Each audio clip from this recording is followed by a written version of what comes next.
मनुष्य शरीर तो सबको मिल जाता है, लेकिन मनुष्य बनकर जीने का अवसर सबको नहीं मिलता, क्योंकि अवसर निकालना पड़ता है, लेना पड़ता है। जो फ्री में मिलता है वो कभी काम की चीजें नहीं होती। जो काम की चीजें हैं वो मेहनत से मिलती है, तप से मिलती है। तो शरीर तो सबको मिल जाता है, संभावनाएं भी सबको मिल जाती है, लेकिन आदमी अवसर निकालना नहीं जानता। वहीं संसार के कार्यों के लिए आदमी निकाल लेता है। कुछ भी करना हो संसार के काम, उसके लिए अवसर मिल जाता है, पर सत्संग के लिए व्यक्ति नहीं निकाल पाता। कहीं अनाज बंट रहा हो तो आदमी सोचता है पहला दिन ही ले लें तो ज़्यादा अच्छा है, पता नहीं बाद में ख़त्म हो जाए। लेकिन सत्संग कहीं हो रहा हो 2 दिन का तो आदमी सोचता है पहला दिन तो है, दूसरा दिन चलेंगे। जहाँ सत्संग की बात आती है हमारी वृत्ति हमें दूसरे दिन पर टाल देती है। ऐसा लगता है जैसे हमने रजिस्ट्री कर लिया है मौत से कि अभी हम आराम से चलेंगे, कोई दिक्कत नहीं है, कल देखेंगे। सत्संग के लिए हम अक्सर उत्सुक नहीं होते हैं, ज्ञान के लिए हम उत्सुक नहीं होते हैं, संसार के चीजों के लिए हम उत्सुक हैं, उतावले हैं। संसार की कोई भी चीज जिसमें हमें तत्क्षण लाभ नजर आता है हम उसके लिए उतावले हो उठते हैं। लेकिन अध्यात्म के लिए, सत्संग के लिए, जो शाश्वत शांति का साधन है, जो परमानंद का साधन है, उसके लिए हम उतावले नहीं होते, उसके लिए हम उत्सुक नहीं होते। जितनी तन्मयता हम संसार के कार्यों में लगाते हैं, जितनी एकाग्रता से हम संसार का काम करते हैं, उतनी तन्मयता हम, उतनी एकाग्रता हम ध्यान, सत्संग, अध्यात्म में नहीं लगा पाते। और ये ऐसा मार्ग है जहाँ तन्मयता पूर्वक न लगने से कोई लाभ नहीं मिलता है, कोई विशेष इसका परिणाम जीवन में नहीं आता है। परिणाम चाहिए तो पूर्ण एकाग्रता से लगना होगा।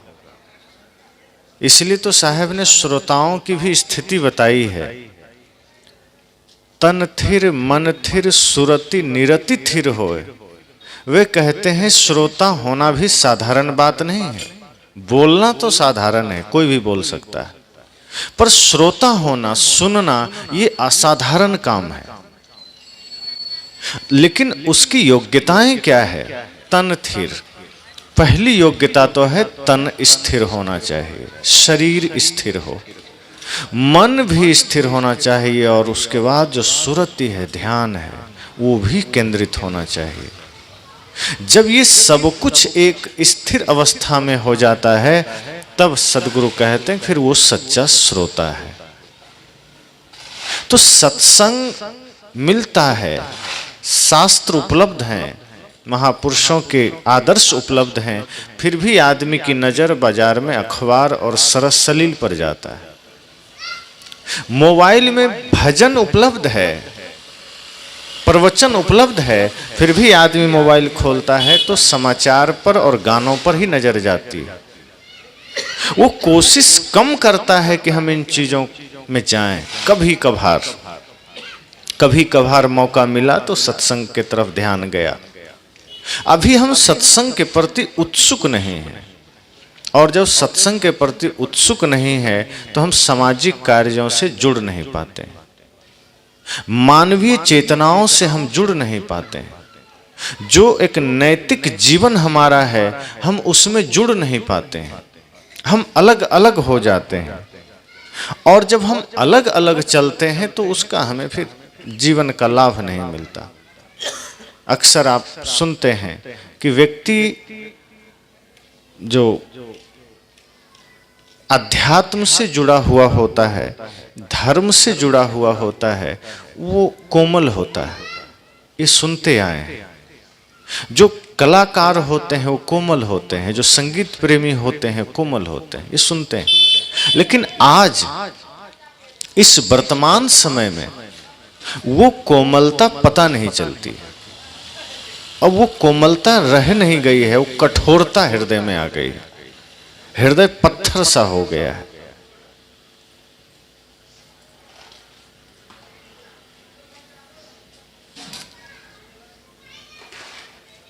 हृदय की कोमलता चली गई। सेवा, भक्ति, साधना, उपासना अब इसकी बात नहीं होती।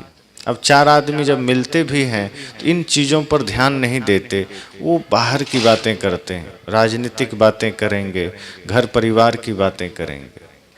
पहले लोग मिलते थे, बैठते थे, ज्ञान चर्चा करते थे, आपस में मिल करके सत्संग की बात करते थे, इस प्रकृति के साथ जुड़ करके जीने की बात करते थे।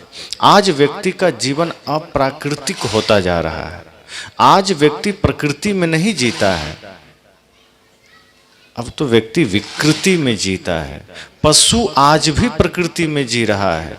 आदमी को तो संस्कृति में जीना था, वो प्रकृति में ही नहीं जी रहा है, विकृति में जी रहा है। तो आज हम जगत को अलग ही तरीके से देख रहे हैं। आज हर चीज में लाभ के सिवा हमें कुछ नजर नहीं आता। तात्कालिक लाभ, लंबे समय के लिए हमें लाभ मिल सके ऐसी कोई योजना हम नहीं बना पाते। संसार की वस्तुओं में लंबा लाभ नहीं है, तत्क्षण तत्कालिक लाभ है। अगर लंबे समय तक लाभ लेना है तो अपनी सेवा देनी पड़ेगी। हम प्रकृति से सब कुछ ले लेते हैं, हम देते कुछ नहीं। आदमी बल्कि शिकायत करता है कि हमें तो कुछ नहीं मिला, भगवान ने हमें कुछ नहीं दिया, भगवान ने हमें सब गरीब बना दिया, भिखारी बना दिया, हम बड़े अभागे हैं, हम बड़े दुर्भाग्यशाली हैं, भगवान ने कुछ नहीं दिया। और ये वही लोग हैं जो जीवन के प्रति बेहोश हैं, वो ये शब्द कहते हैं कि हमें कुछ नहीं मिला। अब सोचिए, श्वास हम ले रहे हैं, अगर इस श्वास लेने के भी कीमत चुकाने पड़ जाएं तो सोचिए क्या होगा। जो लोग बीमार होकर अस्पताल जाते हैं, वेंटिलेटर पर रहते हैं, उनको ऑक्सीजन के लिए भी पैसे चुकाने पड़ते हैं। हम स्वस्थ हैं, घूम रहे हैं, कहीं कोई पैसा नहीं चुकाना पड़ रहा है। सड़क पर चलने का पैसा लगने लगे। पानी आज बाजार में बिक रहा है, लेकिन फिर भी जहाँ हम हैं हमें उपलब्ध हो जाता है। ये नदियाँ, ये झील, ये झरने, ये चांद, ये सितारे, ये सूरज, ये हवा, ये प्रकाश, सब हमें फ्री में मिला है। फिर भी आदमी शिकायत कर रहा है कि हमें तो कुछ मिला ही नहीं। आदमी सोचता है कि भोजन भी बना बना आ जाए, रास्ता भी चलना ना पड़े, कोई गोद में उठा के पहुंचा दे, जूता भी ना पहनना पड़े, कोई पहना दे, भोजन चबाना भी ना पड़े, कोई पचा भी दे। इतना निकम्मा इंसान हो गया। और ये सब हुआ है भगवान के कारण। किसी ने समझा दिया कि धरती पर भगवान है, अब वो भगवान के कर्म को नहीं देखता है, भगवान के आदर्श को नहीं देखता है। वो सोचता है बस पूजा करेंगे भगवान खुश हो जाएंगे। अब ये तो ऐसा ही है जैसे कोई पिता है और उसके दो पुत्र हैं। एक पुत्र पिता की आज्ञा मानता है और एक है बहुत लंपट, लेकिन वो रोज पिता के फोटो पर अगरबत्ती घुमाता है। अब पिता किससे खुश होंगे? लंपट से। अगरबत्ती तो घुमा रहा है, वो बेलपत्र भी चढ़ा रहा है, लेकिन पिता की आज्ञा का पालन नहीं कर रहा है, पिता की इज्जत का मान नहीं रख रहा है, पिता की मर्यादा का ख्याल नहीं रख रहा है, पिता के बताए रास्ते पर चल नहीं रहा है। अगरबत्ती और फूल जरूर भेंट कर रहा है।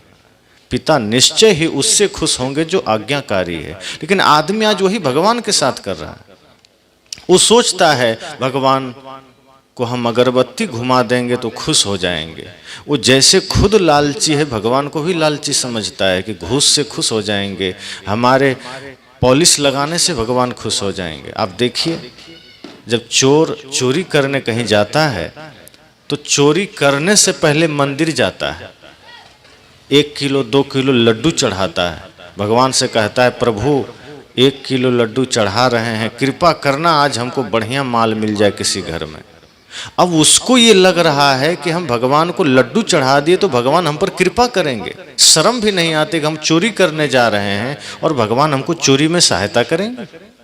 अब जिस घर में चोरी करने जा रहा है उस घर का आदमी भी मंदिर जाता है, वो भी जाके लड्डू चढ़ा के आता है, प्रभु कृपा करना हमारे घर में कभी डाका ना पड़े। अब लड्डू वो भी चढ़ाया है, चोर भी चढ़ाया है, भगवान तो संकट में आ गए कि अब सुने किसकी। दोनों लड्डू चढ़ाया है, फिर चेक करते हैं लड्डू घी में किसका बना है। अब चोर ने अगर घी वाला लड्डू चढ़ा दिया तो भगवान उसकी कृपा दे देते हैं उसको, चलो तुम चोरी कर लो। तो आदमी चोर भी भगवान को अपने अनुसार समझ लेता है कि जैसे हम घूस से काम कर लेते हैं तो भगवान हम पर वैसी ही कृपा कर देंगे। हम चोरी भी करेंगे तो हमारे सहायक बन जाएंगे, हम हिंसा भी करेंगे तो भगवान सहायक बन जाएंगे, हम पाप भी करेंगे तो भगवान सहायक बन जाएंगे। भगवान हमारे पाप कर्मों के सहायक नहीं हैं, वो नाशक हैं, विनाशक हैं, पाप विनाशक हैं। अगर हम इस भाव से चल रहे हैं, इस भाव से आगे बढ़ रहे हैं, तो इसका मतलब है कि हम बेहोश हैं, हम जिंदगी के प्रति सजग नहीं हैं, जागृत नहीं हैं। हम सिर्फ जगत को लाभ की दृष्टि से देखते हैं, भगवान को लाभ की दृष्टि से देखते हैं, मंदिर को लाभ की दृष्टि से देखते हैं। लोग मंदिर जाते हैं, प्रार्थना करते हैं, वो प्रार्थना प्राणों से थोड़े करते हैं, वो प्रार्थना सिर्फ शब्दों से होती है, ओम जय जगदीश हरे, और माइंड में चलते रहता है घर में धन लक्ष्मी बढ़े, इससे ज्यादा कुछ नहीं सोचता। वो भगवान के लिए जाता ही नहीं है, वो भगवान के प्रति भाव ही नहीं होता।